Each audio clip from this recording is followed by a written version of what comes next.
आज बदलाव का दौर चल रहा है। जिस तरह तमिलनाडु ने पुराने नेताओं को हाथ जोड़ करके मना करके और नए लोगों को मौका दिया है कुछ करके दिखाने का, उत्तर प्रदेश के लोगों को भी अपने बारे में सोचना चाहिए। सोचना लाठी गोली की सरकार नहीं चलेगी अब की बार। प्रदेश में कानून का राज नहीं है, प्रदेश में चंद माफियाओं का राज हो गया। किस तरह से जो लोग सत्ता में हैं वो दूसरे लोगों को किस तरह सताने का काम करते हैं। लेकिन हम झूठे मुकदमों से किसी भी साजिश षड्यंत्र से डरने वाले नहीं। ये बड़ी बड़ी सुरक्षा की गारंटी देने वाली सरकार नीट का पेपर सुरक्षित नहीं रख पा रही है। ये 22 लाख बच्चों के भविष्य से खिलवाड़ कर दिया इन्होंने। और उत्तर प्रदेश की तो कोई भर्ती ऐसी नहीं है जिसमें पेपर लीक ना होता हो या आरक्षण में घोटाले ना होते हो। मैं तो कहता हूँ जितनी बार पेपर लीक हो, जितने बच्चों ने फॉर्म भरा है उतनी उनकी आयु, उनको 1 साल की छूट उनको दे देनी चाहिए तत्काल। नौजवानों के भविष्य से खिलवाड़ किसी कीमत में बर्दाश्त नहीं होना चाहिए। क्या हालात है उस जगह की। जिम्मेदारियों से भागना इस सरकार की पुरानी आदत। चुनाव खत्म होते रिजल्ट आते सरकार का मंत्रिमंडल का भी रही देश के साथ खड़े होना तय किया, ये हमारे खून में। लेकिन सरकार से ये उम्मीद नहीं थी कि चुनाव को मजबूती से लड़के और चुनाव तक चुप्पी रख के और चुनाव खत्म होते रिजल्ट आते सरकार का मंत्रिमंडल का गठन नहीं हुआ और उन्होंने कह दिया कि देश आर्थिक स्थिति कमजोर की तरफ बढ़ रहा है। और जनता से अपील की है कि जनता महंगाई, बेरोजगारी, टैक्स की मार, इन सब चीजों से खुद लड़े और हमारी जो प्रदेश और केंद्र की सरकार है वो सिर्फ चुनाव के बाद समय आकर चुनाव लड़ेगी, बाकी जनता अपनी लड़ाई स्वयं लड़ेगी। मैं समझता हूं कि हालात अच्छे नहीं है, लेकिन देश के प्रधानमंत्री जी को जनता का हाथ नहीं छोड़ना चाहिए, महंगाई के सामने हाथ नहीं खड़े करने चाहिए। उनको चाहिए कि वो जनता से विश्वास भी मांगे और अपने द्वारा जो गलतियां हुई उन जिम्मेदारियों को भी उठाएं। लेकिन जिम्मेदारियों से भागना इस सरकार की पुरानी आदत है। इस सरकार ने सिर्फ भागना सीखा है और जनता के भरोसे जो है छोड़ना सीखा है। मैं बहुत जिम्मेदारी से कहना चाहता हूं कि जिन साथियों ने आज आजाद समाज पार्टी में विश्वास व्यक्त किया है, हम इस सरकार की तरह अपने भाइयों का हाथ नहीं छोड़ेंगे, अपने भाइयों के साथ। सुख हो या दुख, आंधी हो तूफान, अगर हमारे कार्यकर्ताओं पे सरकार डराने के लिए उनको नुकसान पहुंचाने का काम करेगी तो उनका नेता पीछे बैठ के तमाशा नहीं देखेगा और ये नहीं कहेगा हमारा कार्यकर्ता कि अपने कार्यकर्ता के साथ खड़ा होगा। प्यारे साथियों, मेरा विश्वास है कि जिन साथियों ने आज पार्टी का दामन थामा है वो पुराने साथियों से सीख लेके लगातार मैदान में जाके काम करें, क्योंकि मैं और पार्टी का एक एक कार्यकर्ता हम तो हर एक दिन चुनाव मान के चल रहे हैं। हम तो ये मानते हैं कि कल चुनाव आ जाएगा, हम उसका मुकाबला करेंगे। और मैंने आपसे पिछली बार जब मैं आया था तो मीडिया ने मुझसे पूछा था, बड़े सीनियर पत्रकार यहां खड़े हैं, कि जिस दिन चुनाव होगा जिला पंचायत का 35 स्तरीय पंचायत चुनाव, उस दिन आपको पता लग जाएगा कि आजाद समाज पार्टी कहां खड़ी है। लेकिन सरकार हिम्मत नहीं जुटा पा रही कि वो चुनाव करवा दे। मैं आज भी कहता हूं सरकार को चुनाव करवा दे। तब तो कह रहे थे चुनाव होने वाला, आज चुनाव करा दो। आप देख लो ग्रामीण क्षेत्रों में घर घर में आजाद समाज पार्टी अपनी जगह बना चुकी है। वो दिन दूर नहीं है कि जिस दिन हमारे लोग तो चुनाव का इंतजार कर रहे हैं। मैं कल एक जिले में था, जिले के बहुत जिम्मेदार लोगों ने मुझसे कहा कि हम यहाँ चुनाव का इंतजार कर रहे हैं, जिस दिन चुनाव आएगा आप देखना जैसे नगीना का बटन दबा था ऐसे ही आपकी पार्टी के प्रत्याशियों के लिए बटन दबेगा और विधानसभा में आपकी संख्या बहुमत में जाएगी। प्यारे साथियों, प्रदेश के हाल से आप लोग वाकिफ हैं, कुछ छिपा हुआ नहीं। प्रदेश में कानून का राज नहीं है, प्रदेश में चंद माफियाओं का राज हो गया। और आपने अपने जिले में ही देखा होगा किस तरह से जो लोग सत्ता में हैं वो दूसरे लोगों को किस तरह सताने का काम कर रहे हैं। जिनके कंधों पर जिम्मेदारी है लोगों को न्याय देने की, दिलाने की, वो लोग न्याय दिलाने की बजाय, देने की बजाय न्याय को प्रभावित करने के लिए लोगों को डराने का काम कर रहे हैं। ये आपने और मैंने अपनी आंखों से देखा। लेकिन हम झूठे मुकदमों से, किसी भी साजिश षड्यंत्र से डरने वाले नहीं। सरकार जो है कानून के हिसाब से काम नहीं करती, इसलिए लोगों की जीवन रक्षा होना बहुत जरूरी है। बुलडोजर, झूठे मुकदमे, गोली पैर में और तमाम तरह की प्रताड़ना को रोकते हुए कानून सबवत कार्य होगा। मैं धन्यवाद देता हूं नगीना के लोगों का, इसलिए कि उन्होंने मुझे इज्जत सम्मान दिया, वोट की ताकत दी। धन्यवाद तो मैं अपने एक एक कार्यकर्ता का, हर एक साथी का सहयोग करूंगा, लेकिन नगीना का ज्यादा करूंगा। आप लोग भी देख लेना, भविष्य में आप भी उनका स्वागत क्या करोगे जो आपको विधानसभा भेजेंगे, याद रखना मेरी बात।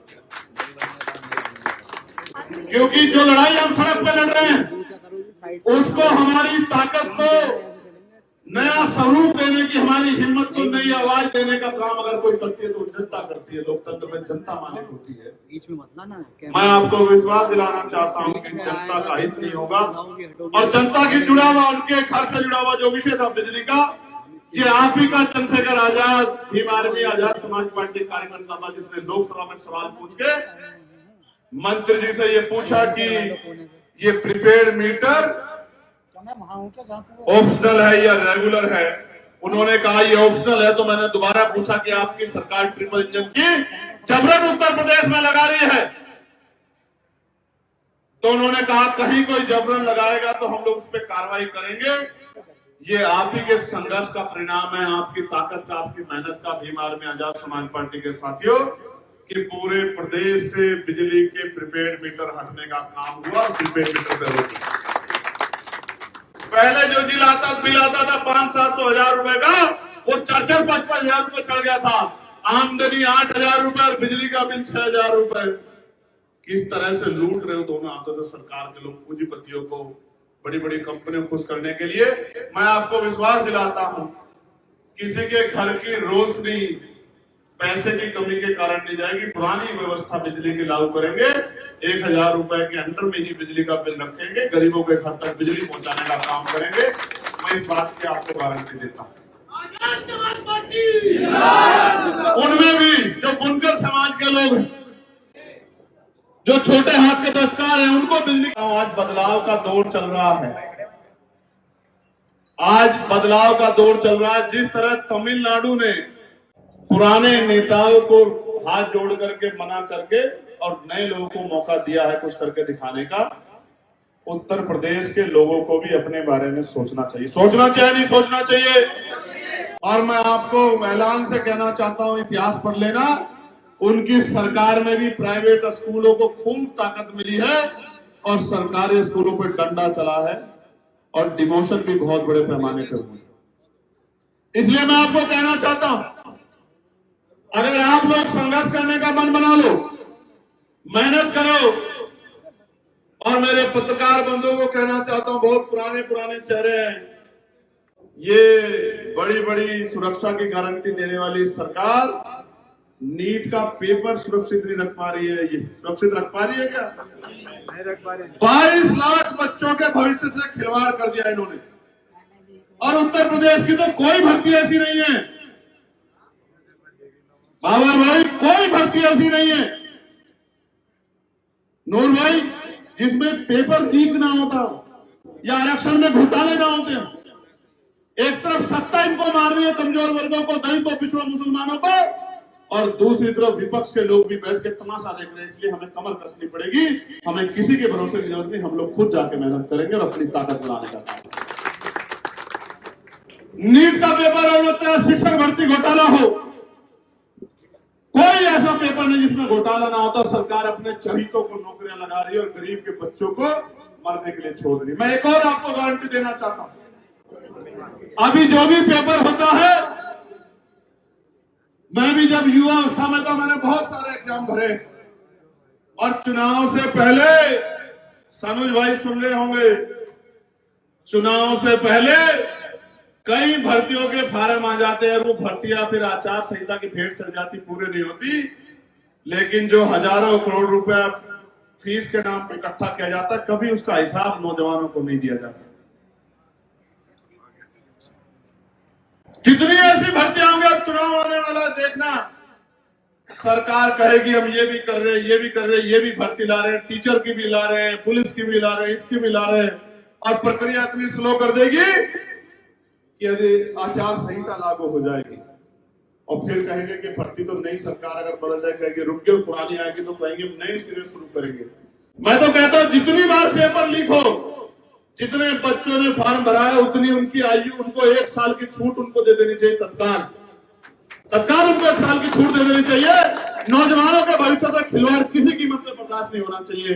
और जो पेपर होते हैं, मैं आपको आज कह रहा हूं नौजवानों सुन लो, जो पेपर होगा उसमें परीक्षा के लिए कोई फीस नहीं होगी, एक बात, और सेंटर भी कई सौ किलोमीटर दूर नहीं लगेंगे, जिला से एक जिला छोड़ के दूसरा जिला छोड़ के लगेंगे कि सुबह आप 1 घंटे में अपने पेपर स्थल तक पहुंच जाओगे, रात को जाके आपको स्टेशन पे, बस स्टैंड पे या कहीं ऐसी जगह रात की गुजारनी पड़ेगी कि जहां आपको तकलीफ हो। मैं आपको विश्वास दिलाता हूं, मैं तो नौजवान हूं, आपके बीच का, हम पे तो संगठन है तौफीक भाई, हम पे तो कैडर है बदर, जिन्होंने वहां जनता ने जिनको आशीर्वाद दिया उनके तो संगठन भी नहीं था, संगठन भी नहीं था। हम तो पूरा प्रदेश घूम के आए, अभी 18 मंडलों में प्रभु जन सम्मेलन किए, 8 बड़ी रैलियां की, मुस्लिम समस्या और संवाद के नाम से कार्यक्रम करके मैनिफेस्टो ड्राफ्ट बनाया, पिछड़ा वर्ग अधिकार सम्मेलन करके पिछड़े वर्ग के भाइयों के लिए पार्लियामेंट में भी हिस्सेदारी की आवाज उठाई कि पॉलिटिकल रिजर्वेशन ओबीसी समाज को मिलना चाहिए, विधानसभा लोकसभा में, जिसको उठाने की हिम्मत पिछड़े वर्ग के नेता भी नहीं कर पाए क्योंकि उनके अंदर नियत नहीं है। और अति पिछड़े समाज को 15% अतिरिक्त आरक्षण मिलना चाहिए, इसकी आवाज भी उठाई। तो हम तो निरंतर संघर्ष कर रहे हैं, कोशिश कर रहे हैं सामाजिक न्याय लागू हो, लेकिन मैं कहता हूं इन सरकारों में लागू नहीं हो सकता। चंद्रा जी, अगर हम लोग मेहनत करके, गुरुचंद भाई साहब सब लोग हम लोग मेहनत करके अगर हम लोग ताकत बना ले, संजय भाई, पाल साहब, तो वो दिन दूर नहीं है नौशाद बाबू की हमारी बात को भी बल मिल जाएगा उत्तर प्रदेश के अंदर। और जो नगीना में हुआ है वो मेरठ में भी हो जाए, ये कोई बहुत सोचने की बात नहीं। चाहे वो हस्तिनापुर हो, चाहे सरदना, चाहे किठौर, चाहे सिवाल खास, चाहे मेरठ दक्षिण, चाहे मेरठ शहर और चाहे मेरठ कैंट, अगर हिम्मत जुटा लो तो कुछ भी नामुमकिन नहीं है मेरे साथी। एक मौका आजाद समाज पार्टी को मिलने दो, फिर आप देखना किस तरह के बदलाव उत्तर प्रदेश में होंगे। और मैं फिर कहता हूं, परिवार की राजनीति हो या कोई और राजनीति, सबकी कोई जगह नहीं बचेगी उत्तर प्रदेश में। संघर्षशील लोगों को मौका मिलने लग जाएगा, मेरी बात का। झूठ, फरेब, धोखा, अन्याय, अत्याचार, ये सब राजनीति से अलग हो जाएंगे। लूट खसोट, ईमानदारी की राजनीति और संघर्ष की राजनीति को अवसर मिलने का काम होगा। ये काम आजाद समाज पार्टी करेगी। इस बार हमने तय किया है कि हम लोग नए संघर्षशील लोगों को आगे बढ़ाने का काम करेंगे, अपने जैसे लोगों को, चाहे वो उम्र में हमसे 4-6 साल छोटे हों या 4-6 साल बड़े हों। उन ऐसे लोगों को जिनको मौका नहीं मिला लेकिन संघर्ष उन्होंने खूब किया है, उनको हम लोग आगे बढ़ने के अवसर देंगे। इस बात का अनस मैं सबको विश्वास दिला। लेकिन मैं आपसे भी अपेक्षा करता हूं कि आप लोग जो है, तमाम हमारे साथी, मोनू भाई, सब लोग, फाइम भाई, सब लोग मेहनत करें, मिलकर लगे रहे। सब लोग जो है, कोई कस्बा हो, कोई अजीत भाई, कोई शहर हो, कोई जो है नगर हो, कोई विधानसभा हो, कोई गली हो, बस कुछ मत करो। जो बात मैं कह रहा हूं हमने इतना संघर्ष किया है, किसान भाइयों के साथ खड़े रहे, पहलवान बेटियों के सम्मान की लड़ाई लड़ते रहे, नौजवानों के हर अन्याय में उनके साथ खड़े, जितना अन्याय उनकी भर्तियों में, मुस्लिम भाइयों के साथ जेल तक गए, लाठियां तक खाई, उनको कभी अकेला नहीं रहने दिया। और कोई कमजोर वर्ग ऐसा नहीं दलित पिछड़े समाज का। मैं यहीं आया था, पाल समाज के पास हमारे संजीव पाल साहब खड़े, जब एक बच्चे को मार दिया था, कोई आना नहीं चाहता था, रिठानी में आकाश पाल को। मेरे बाद यहाँ के विधायक सांसद भागे नहीं भागे, कोई जाना नहीं चाहता था। मैं वहां गया कौशाम्बी में, पाल समाज की बच्ची को, हमारी बहन को जब अन्याय उसके साथ कर दिया, फोर्स लगा के और लाठी चार्ज करके हमारी हिम्मत को तोड़ना चाहते हैं। इन हिम्मत इनसे नहीं डरने वाले हम लोग, इस जुर्म से नहीं डरने वाले हम लोग। मैं बताना चाहता हूं, लाठी गोली की सरकार नहीं चलेगी अब की बार। इस बार जनता की सरकार बनेगी। मैं जनता से भी कहना चाहता हूं, मेरठ के माध्यम से, अपने बारे में सोचो, अपने बच्चों के बारे में सोचो, अपने क्षेत्र के बारे में सोचो। और एक कहावत है, अजमाए हुए को अजमाओगे तो वही मिलेगा जो मिलता है। तो अब तक आपको वही जो मिलता है उससे अगर आप खुश हैं तो फिर आपको परिवर्तन की जरूरत नहीं होनी चाहिए। और अगर आप अपने बच्चों के लिए अच्छी शिक्षा, अच्छी चिकित्सा, रोजगार की व्यवस्था, कानून व्यवस्था अच्छी जोगिंदर राज, तो फिर उनको हमको सबको मिलकर मुट्ठी बन के काम करना पड़ेगा, तभी हो पाएगा अन्याय रोकने का इंतजाम। जब हम लोग मेहनत करेंगे, हम लोग संघर्ष करेंगे, घर घर जाके अपनी बात को पहुंचाएंगे, और जो हमारी नौजवान लीडरशिप है, चंद्रशेखर हो या और तमाम हमारे साथी, ये सब लोग जब कमर कस लेंगे, मैदान में आ जाएंगे, तो वो दिन दूर नहीं है कि मंजिल आपसे दूर हो जाए। कहते हैं ना, तमन्ना अगर सच्ची हो तो रास्ते हजार होते हैं, तमन्ना अगर झूठी तो बहाने हजार होते हैं। हम सच्ची तमन्ना लेके इस काम को कर रहे हैं। और मैं पुनः जिन साथियों ने आज अपनी आस्था विश्वास आजाद समाज पार्टी में व्यक्त किया है, मैं पुराने साथियों से कहूंगा, हर साथी को अपने साथ लेके चलना, उसका हाथ अपने हाथ में लेके चलना। हम लोग प्रेम भाईचारे की राजनीति करेंगे और जनता के लिए राजनीति करेंगे। अब तक तो जनता राजनीति की शिकार हुई है, उन्हीं का वोट लेते हैं और चुनाव से 2 महीने पहले तक अजय भाई उनके आगे हाथ जोड़ते हैं, उनके पैर छूते हैं, कहते हैं माँ मेरे सर पे हाथ रख दो, दादी मेरे सर पे हाथ रख दो, चाचा ताया ताई मेरे सर पे हाथ रख दो। और जब चुनाव बीत जाता और जब बन जाते हैं विधायक सांसद मंत्री, तो उन बस्तियों की तरफ पलट के भी नहीं देखते। कब तक आप इसके शिकार होते रहे। मैं गया था मेरठ में, जहां बच्चे डूब गए मेरी सभा के बाद, क्या हालात है उस जगह की। वो मेरठ शहर है, दिव्य मेरठ का ऐसा बनाया जैसे जानवर रहते। क्यों नहीं दिखा सरकारों को? वो इसलिए नहीं दिखा क्योंकि वहां जो लोग रहते हैं वो सरकार के एजेंडे में नहीं, इसलिए नहीं दिखा क्योंकि वहां मुस्लिम समाज के लोग रहते हैं। मैं जानता हूं, मैं कैसे अपने दर्द को चीख चीख के बताऊं कि किस तरह की बुरी हालात में हमारे लोग यहाँ हैं। लेकिन मैं कहता हूं, हर रात के बाद सवेरा होता है, इस बार भी सवेरा होगा। रोशनी आपके घरों तक पहुंचेगी, आपको ताकत मिलेगी, आपको हिम्मत मिलेगी।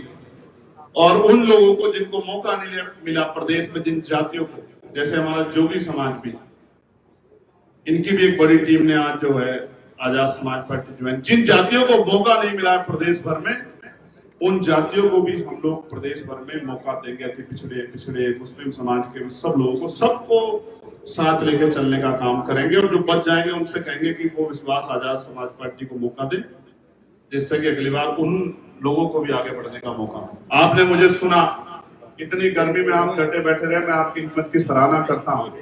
लेकिन मैं मानता हूं कि जब आप यहां से जाएंगे तो ये बात अपने साथ लेके जाएंगे कि भले ही मीडिया सारी बात ना दिखाए सागर, हमें हर एक बात का प्रचार अपने आप से करना है। मीडिया जितना मदद कर देगी बहुत, लेकिन जो काम मीडिया नहीं कर पाएगी वो हमें अपने संघर्ष से करना है। जरा देखिए, जो काम मीडिया नहीं कर पाएगी, जो काम अखबार नहीं कर पाएंगे, जो काम विरोधी आपको नुकसान पहुंचाने के लिए करेंगे, आपकी बात को कमजोर करने के लिए करेंगे, आपको सच्ची बात को लेकर जनता के बीच में जाना है। बताओ जाओगे नहीं जाओगे? बताओ इस सरकार से मुक्ति चाहते हो नहीं चाहते हो? बताओ दोनों हाथ उठाओ, बताओ चाहते हो नहीं चाहते हो? तो अगर चाहते हो तो सुन लो, फिर